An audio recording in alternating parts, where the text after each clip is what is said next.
了？呸！乌鸦嘴，救回来了。吓我一大跳！那干嘛这样啊？那姑娘一半的输卵管被切除了。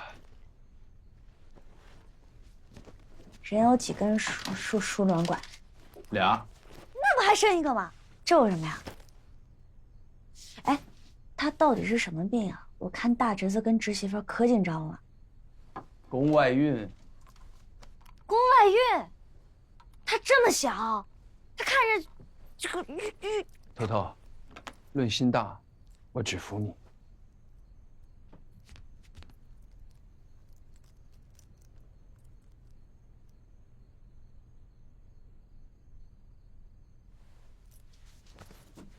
你们三个这么紧张干嘛？又不是你们给弄怀孕的。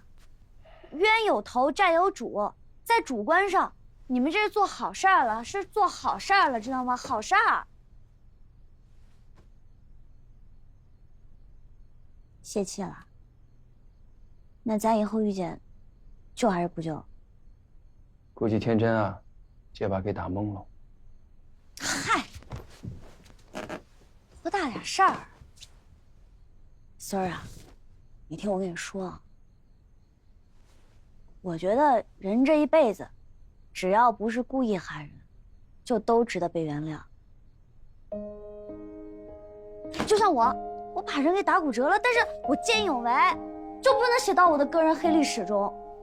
凡事要朝光明的角度去看，别自责。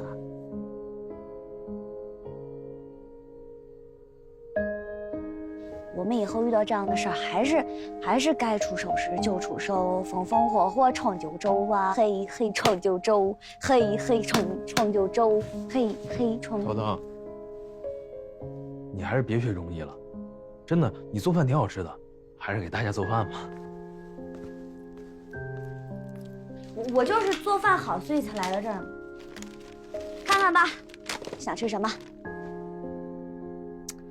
哎呦，天大地大，吃饭最大。不是孙儿，你昨天说那个什么二鲍鱼，二鲍鱼是什么呀？二鲍鱼是那是双头豹。双头豹，双头豹，就等于说一个鲍鱼上面长2个头。你骗我没吃过鲍鱼，确实是没吃过。双头豹去哪儿买？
孙头头，孙头头，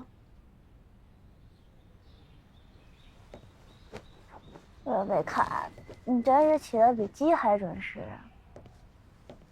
我问你，你看到我的小皮人了吗？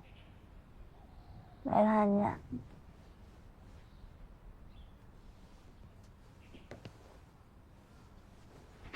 当当。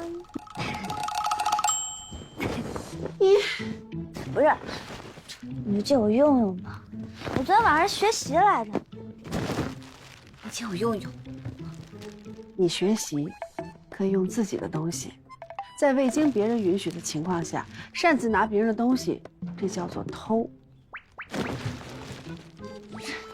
什么就偷啊？你这话说的有点太严重了。咱俩现在是舍友，你老是你的我的，这样的想法很狭隘。你要懂得共享。共享单车，你知道吗？那你会关心下一个人骑的是谁吗？不会吧？你还不是骑完撇下就走了？你要是真的不高兴，还给你，不用了。喂，瑞卡，瑞卡，这是什么意思啊？那你是不要了？你不要可就留给我了。省得我再买的。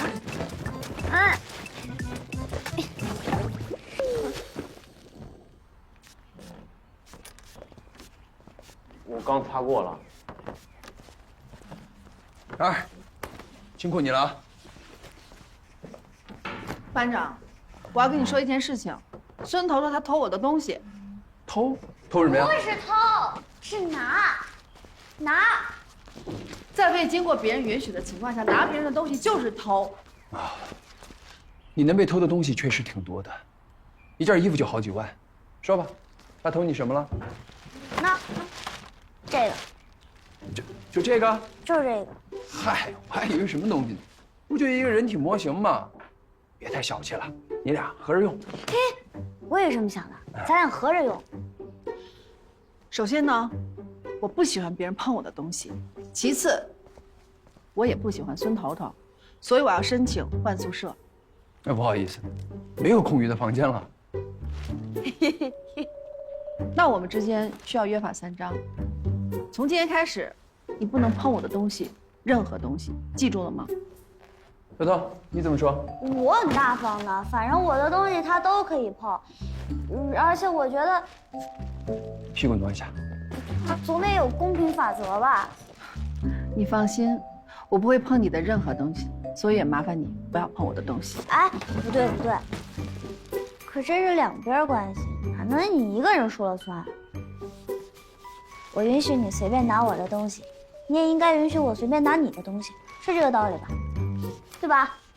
是这道理吧？任师嫂，大侄子，任师，我申请我不要跟孙头头住在一个房间。这样吧，我每天晚上回家睡，我保证每天早上绝对不会迟到。为什么呀？任氏，我也想晚上回去睡。还有哪位同学想要回去睡？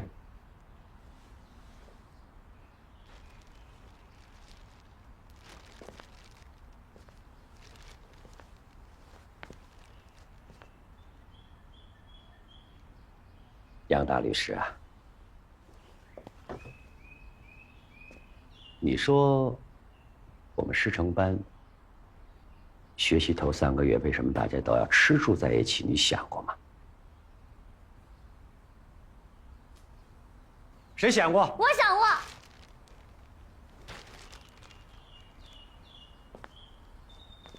你说。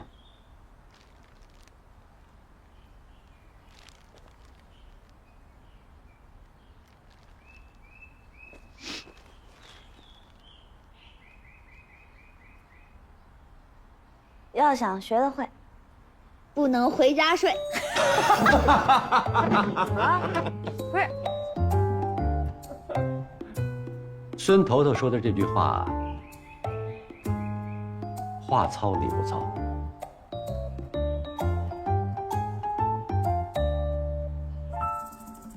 如果我们不在一起生活，你自己身上的缺点，在中医里面就是偏，就是没有守中正。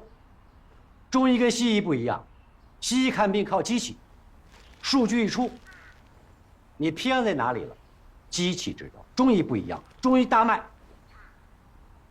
搭脉过的第一关是感，感这个字，在中国文化里边是非常高级的。《素问·阴阳应象大论》里边有这样一句话：以我之比，以表之理，以观过与不及之理。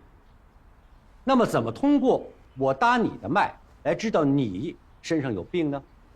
这个我字就是尺子，尺子大家都知道啊，平时歪歪倒倒的，用尺子来衡量，那么我怎么能够知道我偏我正？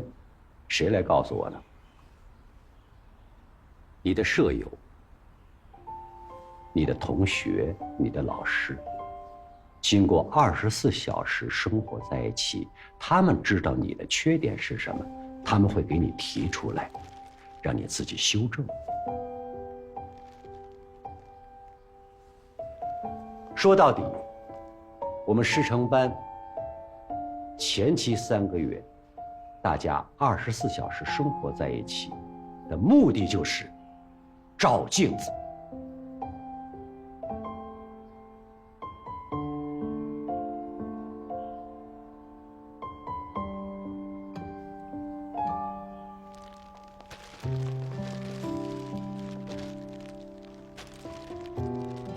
这个多少钱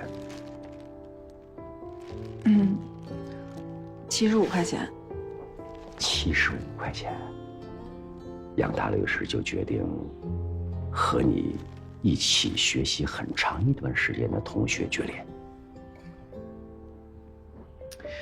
这不是75块钱的事儿。如果你要较真，那就不是75块钱的事儿；如果你心胸开阔一些，那就不是事儿。不是事儿了呀。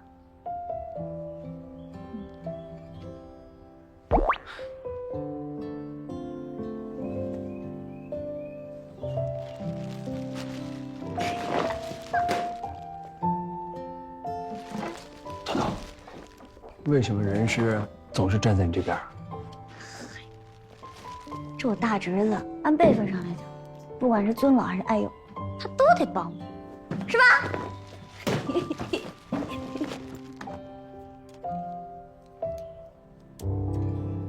人逢喜事精神爽啊！甄总，我看你这个满面红光，看来和风堂今年上市是胜券在握啊！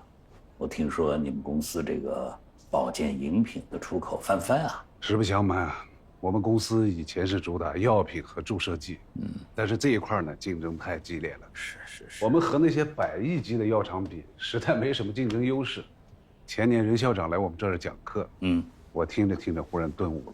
这2年就着力开发健康产品和养生保健品。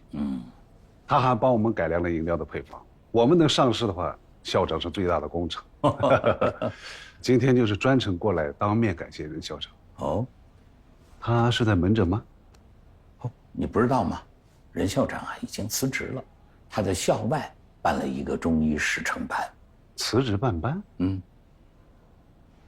那是好事儿啊。正好我们公司今年打算追加对咱们中医药大学的贫困学子的助学补助，完全可以用来支持师承班。啊，不是，郑总，您这话是什么意思啊？你知道的呀，就是我们公司每年拿150万，给咱们江州中医药大学做这个助学奖学金。这个我知道。相应的，任校长每年利用寒暑假半个月时间，来我们公司免费讲座和义诊。郑总。这个，如果你担心讲课，大可不必。我跟任教授同门师兄弟30年，我敢保证啊，他的课我都能讲，什么讲座啦、义诊啦，什么事你都可以找我啊。我们学校会成为你们公司坚强的后盾。哎呀，我当然相信吴教授的水平。但是任校长是我们的首席顾问专家，当初起步的时候，他帮助了我很多。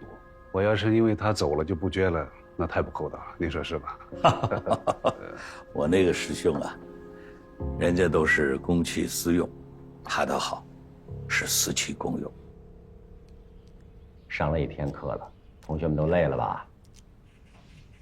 这样，课的最后，我们大家一起做个游戏。不是，我参加。好啊，什么游戏呢？猜谜语。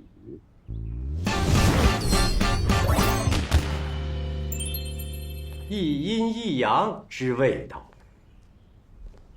继之者善也，成之者性也，仁者见仁，智者见智。百姓日用而不知。完了。不是，这也听不懂啊，这也听不懂，加1。是物件吗？是。你怎么知道是物件啊，贝贝卡？是挂在墙上的吗？是吃的吗？都说是日用品了。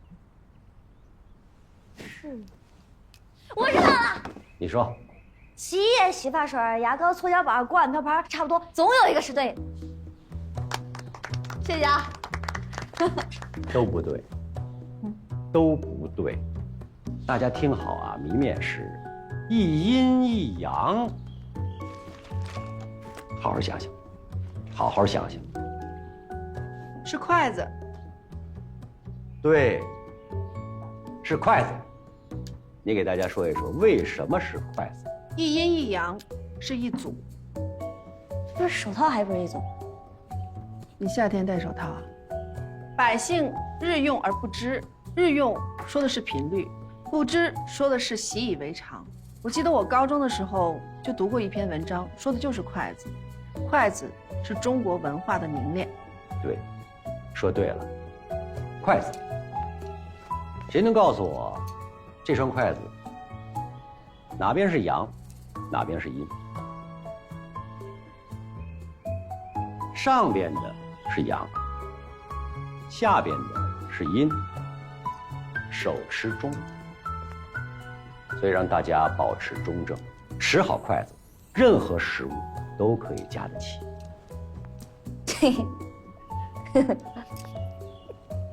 今天为什么要说到筷子，就是为了下一节课的主题——中医。为什么叫中医？是中央的中吗？中间的中？且听下回分解。哦，对了，还有，清明马上就要到了，同学们要做一些贡品。宋老师会教大家。今天你底你胜出，晚上的时间你自己安排。好，同学们，下课。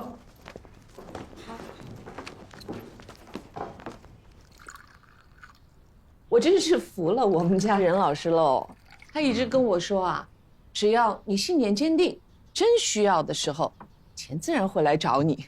你看，今天你这位财神爷不就来了吗？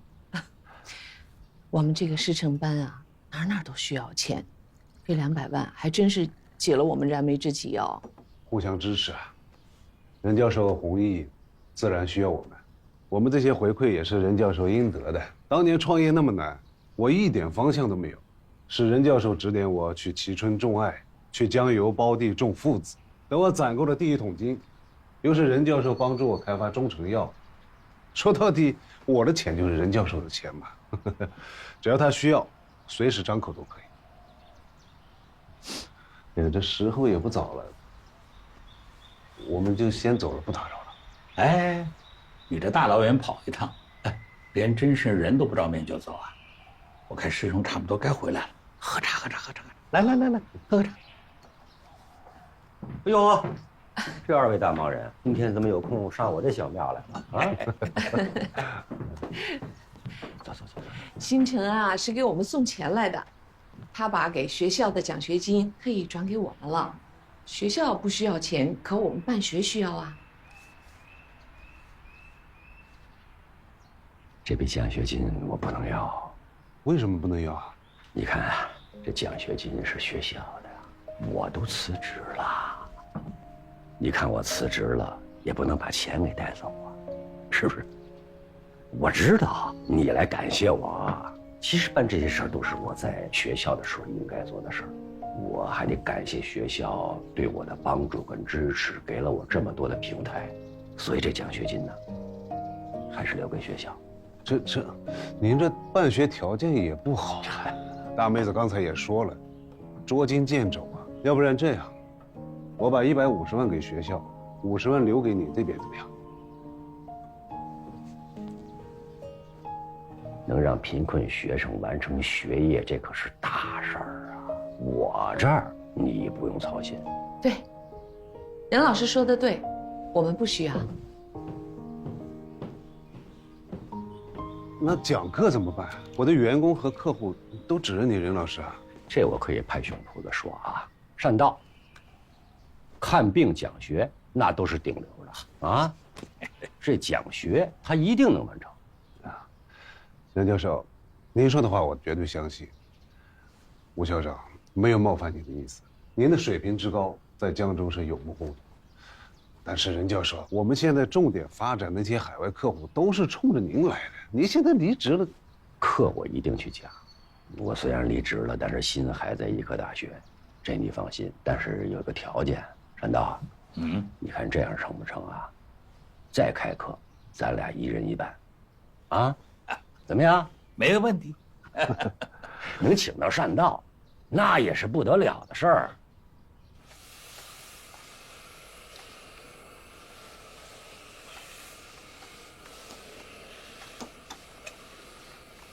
几点了？头头怎么还不叫我们吃饭？我跟学生们说了，今天晚上老师禁食，不吃饭。上了1天课了，连饭都不让吃。没钱。最坏的就是吴善道，善道招你惹你了？有他在那儿监督着，你怎么可能收下郑新成的钱呢？那以后还不任由他传你人心正、卸磨杀驴、翻脸不认人？一派胡言。善道如果不来的话，这笔钱我也不能要。是，好人都是你做的，苦都得我受着。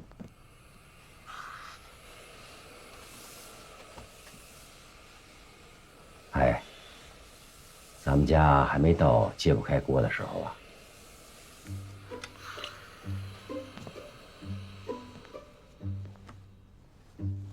哎，你有本事别花我爸妈的钱，有本事别花一碗的钱。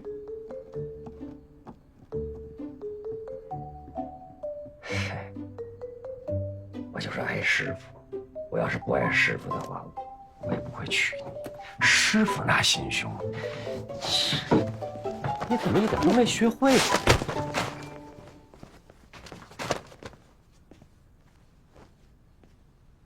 有事儿啊？啊，我是想问一下师母，今天晚上还到我们哲元堡吗？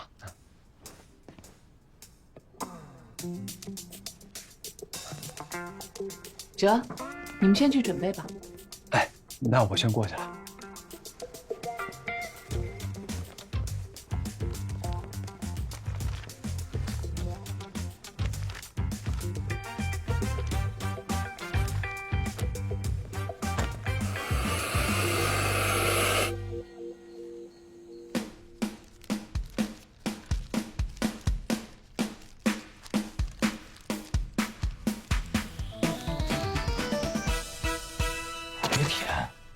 吸食中金属有毒。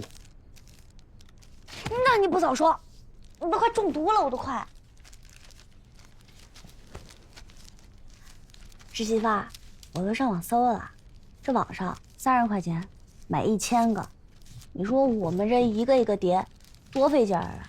头哥，这30你出？我可不出啊，我没钱。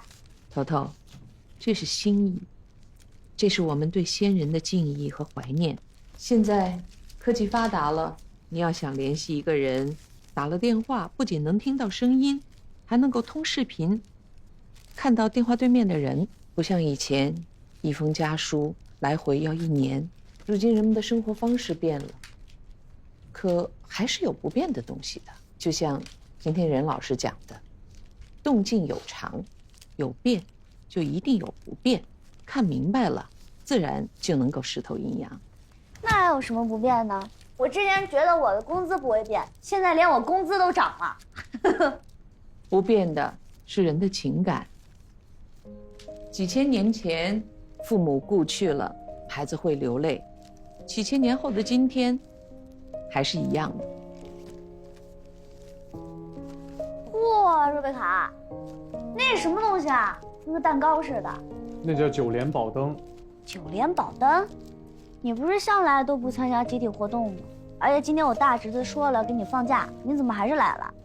建新，这是我的心意。宋老师，我清明那天想请个假。这不行，这是我们师承班第一次去给先生扫墓。我希望每一位同学都不要缺席，好吗？其实，我就是想给我母亲扫个墓。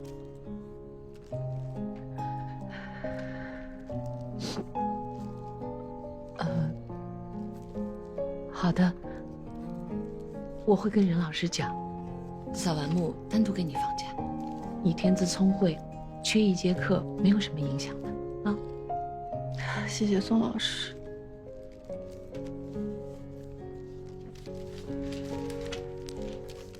嗨，那是什么意思啊？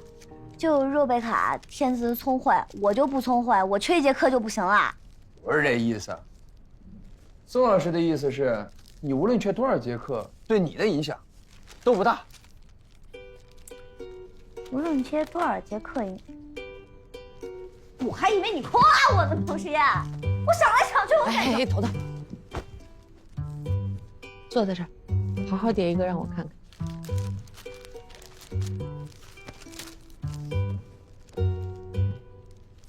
又搁嘴里了。我要是再往嘴里吃，明年你们扫墓得给我扫。那你赶快多填几口。天真，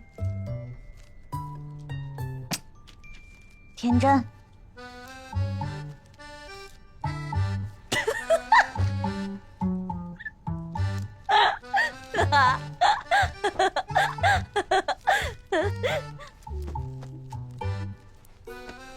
坐起来。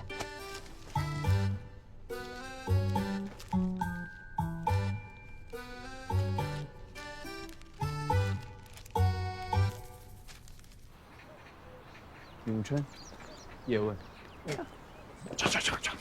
好，推手。哎，这个啊，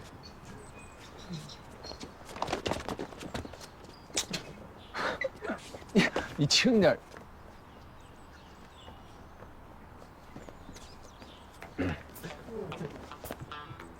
头头，你这条腿，修长、匀称、健美。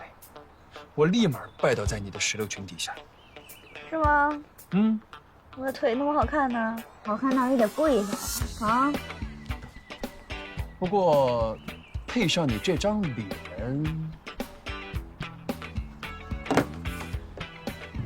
配上我这脸，怎么样？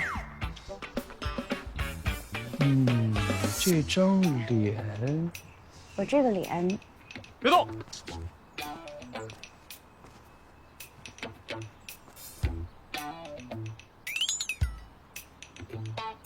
哎，这脸看着真爷们儿啊！别这！干什么呢？多厉害，先生！孙子们，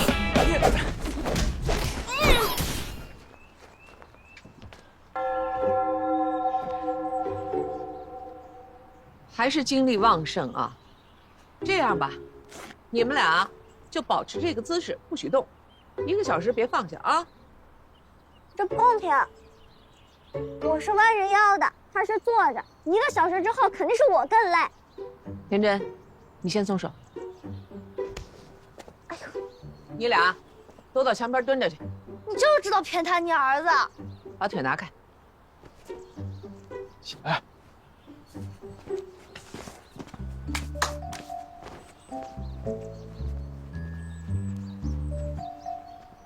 我了解我儿子，你要是不招惹他，他不会跟你动手的。他从小的武术教练，是全国冠军，你能打得过他？他要是想跟你动手，你早就骨折了。是你儿子，先说我脸长得跟爷们儿似的。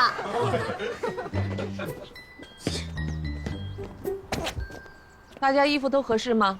合适，挺合适。不合适。你怎么不合适了？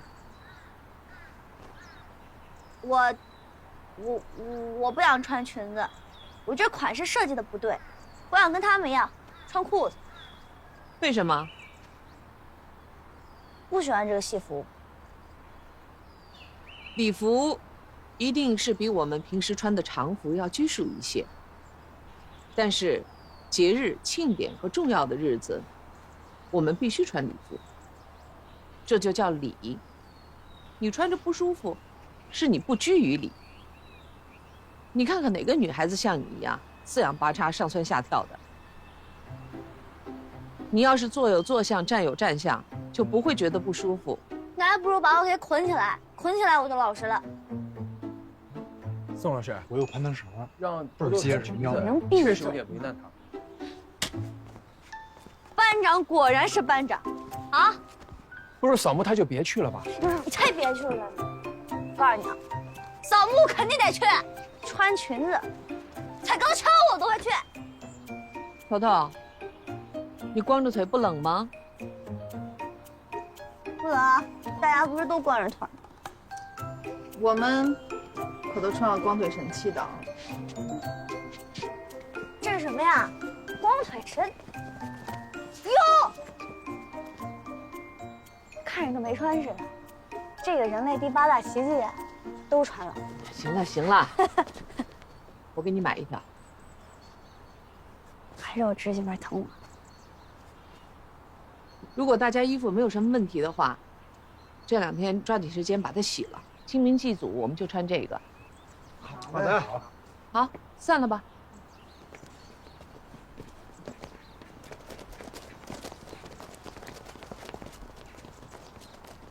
咱们清明祭祖需要的菜，都得自己做，包括青团。所以这2天你把需要的食材准备好啊。不是，我要知道过节这么麻烦，我就不过节了。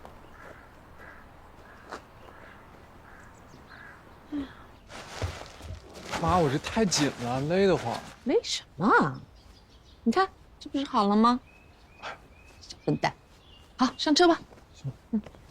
宋老师早。啊，早。还有好多，还有好多呢。慢点，别摔着。好些东西呢。哎，头，我给你买的打底裤怎么没穿？哦，那个娘挤挤的，而且太紧了，我不乐意穿。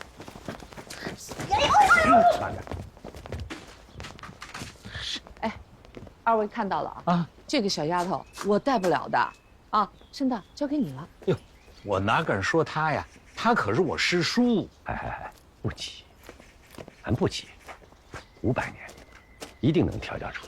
500年，我不活成一个老妖精啊！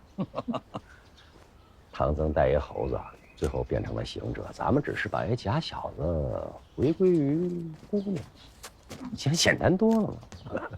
哎，我请问一下任老师啊，你以前对学生那么的严厉，学生看到你都直发抖啊，怎么就对头头啊这么偏袒，一点原则都没有，是不是？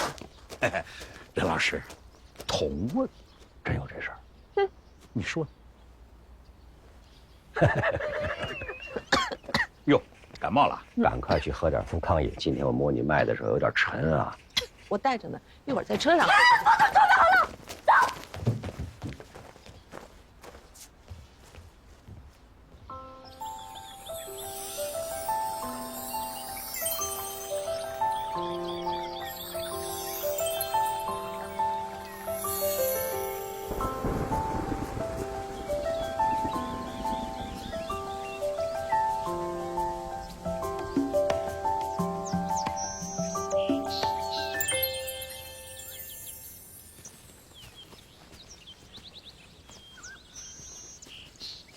天真，哎，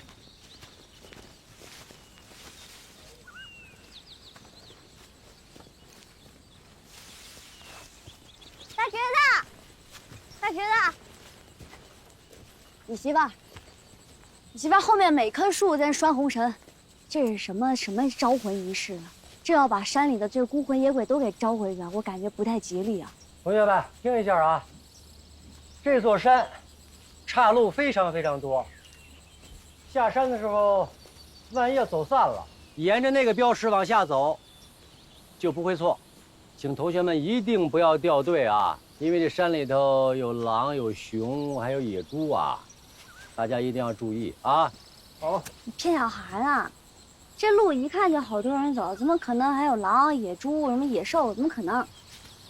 以前是没有，现在啊，经过20多年啊，当地的年轻人呢都进城打工去了，他们的父辈，有的老了，有的就去世了，所以呢，有些房屋呢就荒废了，这林子呢慢慢的就长起来了，野兽呢，也就可以在这儿出没了。来吧，走吧。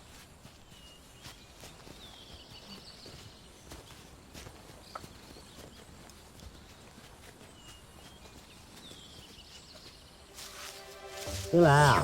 哎，来了。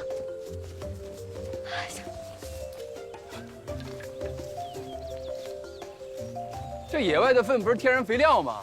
为什么还要捡走啊？这是药材。药？哼！同学们，你们看啊，你们是尝过还是做过药理实验？我读大学那会儿啊，学过中医基础理论，我就知道蝙蝠使明目，也叫夜明砂。但我就纳闷了，你说蝙蝠每天吃的东西都不一样，拉出来的也不一样，你们怎么知道哪只蝙蝠拉出来的东西可以治疗瞎眼呢？怎么说？你们这样随随便便捡一坨回去给病人吃，也太不负责任了吧？那你们喜欢喝的猫屎咖啡，每次检测出来的标准都是一样的吗？不一样吧？吃粪便不仅仅是中医，不要小瞧这个粪便啊！在这个世界上，任何的事物存在都有它的意义。有些动物的粪便比黄金都贵，你们上网可以查一下啊，这1克应该有8000到1万吧。什么动物啊？什么动物就那么值钱？这么贵的粑粑？那你跟我说一下，我回去养一个，然后我天天盼着它拉了我就去换钱。这个动物的名字叫抹香鲸，这一头抹香鲸啊，大概有50吨重，你养得起吗？养不起吧？抹香鲸排出的粪便呢，叫龙涎香。你比如说我们烧香啊，我们用的香水啊，里面有它，那可就不得了了。所以同学们不要小瞧粪便，《本草纲目》里边记载着中医用的这些动物粪便就有多种。你像五灵脂，到现在来说，中医还在用。所以中医跟西医的共同点是什么呢？就是希望人能健康的长寿。如果不健康，天天用药物啊跟仪器来维持着，这不是长寿，那是长长的难受啊！哎，大侄子，那动物在哪儿啊？哪能找着啊？在海里边，走。那你刚刚捡那粑粑能值多少钱？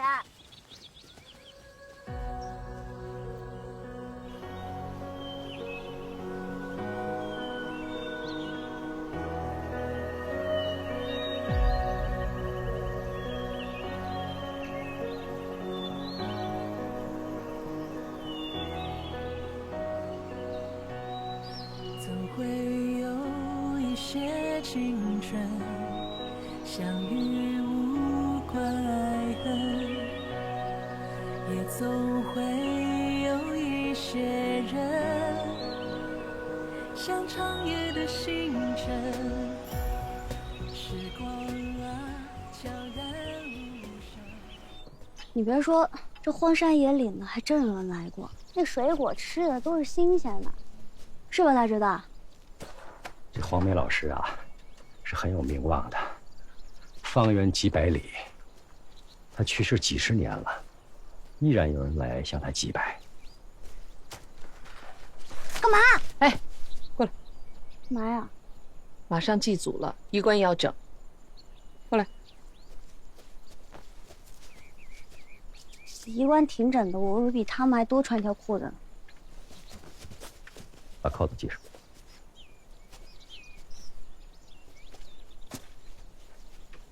头头，你要认真的看啊。江氏真派未来的传承人是你，江氏真派以后就由你带领着后辈们向先人们行礼。同学们，今天还是清明节，那我们就放假。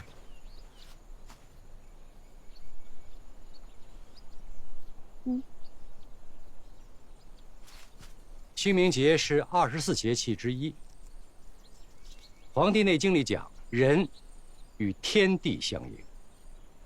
那么病的人，就是以天地不协调。那么中医看病看的是什么呢？看的是生病的人，而不是人生的病。要让一个人和天地相适应，让他感知四季的变化，情之所归，那么就离中正不远了。第二，清明还是祭祀先人们的重要事情。那么，希望大家正心诚意向我们的盛世先人们行礼。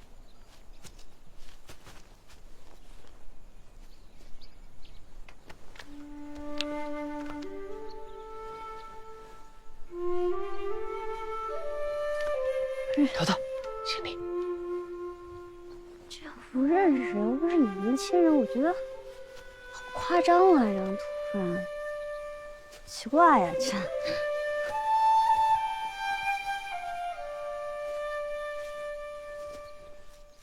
让我们在黄老师的墓前永读大医精诚，告慰先人，后继有人，初心不变，救死扶伤，是吾之志也。大医精诚。你读他能听见吗？就是读的话，他能听得见吗？他不能吧？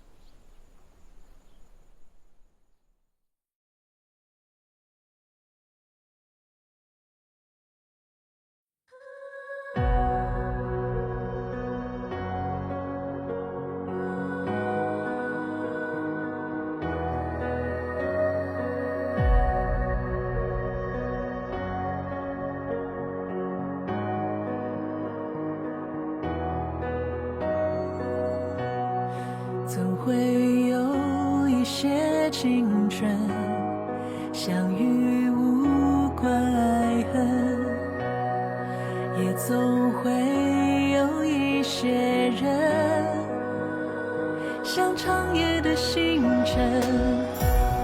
时光啊，悄然无声，记忆刻进年轮，回忆的每时每分